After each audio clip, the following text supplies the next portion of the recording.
ABM Khairul তার বিচারিক জীবনে এবং বিচারিক পর্ব রিটায়ার করার পরে তার নিয়ে অনেক পদক্ষেপ বাংলাদেশে বিতর্ক, রাজনৈতিক সংকট, সমালোচনার সৃষ্টি হয়েছে। তার কিছু সিদ্ধান্তের কারণে, রায়ের কারণে বাংলাদেশের গণতন্ত্র, বিচার বিভাগের স্বাধীনতা, রাষ্ট্রীয় কাঠামোর মধ্যে জন্য অত্যন্ত ক্ষতিকর অনেক ঘটনা ঘটেছে।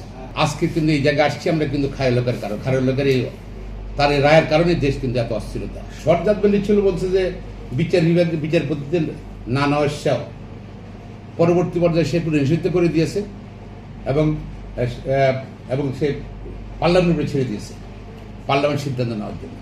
পার্লামেন্ট তো আওয়ামী লীগ চাবে, আওয়ামী লীগ তখন তাদের নিজস্ব নিয়ন্ত্রণ নিয়ে নিছে নির্বাচন ব্যবস্থা।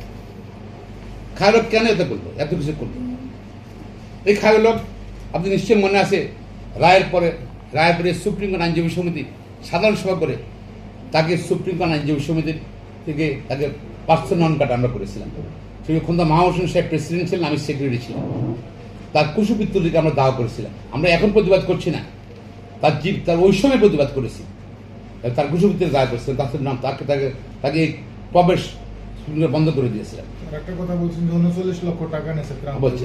আর সে রাষ্ট্রীয় সুবিধা সুপ্রিম কোর্টের বিচারপতি, প্রধান বিচারপতি, সে প্রধানমন্ত্রীর তান তহবিল থেকে প্রায় 39 লক্ষ টাকা নিয়েছেন চিকিৎসার নামে। দেখেন কি সুযোগ সুবিধা। অন্য বিচারপতিরা পেয়েছে, এটা নিয়েছে কেউ? আর একজন সাবেক প্রধান বিচারপতি, সে নিম্ন একটা জুডিশিয়াল সার্ভিস কমিশন নাকি আইন কমিশনের চেয়ারম্যান হয়েছে, সে প্রধান বিচারপতির অধীনে। তার যে ওনার যে ব্যক্তিত্ব ছিল না, তার নিম্ন প্রধান বিচারপতির পরবর্তীতে নিম্ন পদে দেওয়াটাই, গ্রহণ করাটাই এটা তার প্রমাণ করে। এবং শুধু তার সে সুবিধা দিয়েছে, এবং সে 5 আগস্ট পর্যন্ত সে কিন্তু সরকার কোনো না কোনো দায়িত্বে ছিল এই রায়ের বিনিময়ে। এবং সে প্রায় বিদেশ সফর করতেন এবং রাষ্ট্রীয় টাকা দিয়ে, সরকার টাকা দিয়ে, এবং এই সুযোগ সুবিধা তার করতেন। এবং আজকে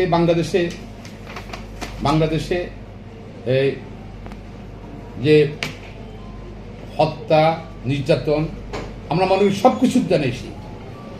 দেশবাসী তার সুষ্ঠু বিচার চায়। যে লোকটা 15 বছর একটা দেশকে অস্থিতিশীল করে দিয়েছে, হাজার মানুষ মৃত্যু করেছে গণতন্ত্রের সংগ্রাম করে, আন্দোলন করে, তার যুদ্ধবীর ট্রাইব্যুনাল হোক বা অন্যান্য জায়গায় হোক, দৃষ্টান্তমূলক বিচার চাই আমরা। সুতরাং ভবিষ্যতে আর কোনো বিচারপতি বা প্রধান বিচারপতি, কোনো বিচারপতি, নিম্ন আদালতের বিচারকরাও যেন এই অপরাধ না করে, রাজনৈতিক বিচার না করে। যে তারেক রহমান সাহেবকে মিথ্যা মামলায় সাজা বহাল লেগেছে, তার অধীনে হাইকোর্টে বহাল লেগেছে, দ্বিগুণ করে দিয়েছে। দেখেন, একটা credit card additional supplementary additional credit কার্ডে কখনো কারো মামলা হয়? বারবার চেয়েছিলাম এই মামলা বাতিল করার জন্য, সে কিন্তু সেটা বাতিল করতে দিল না।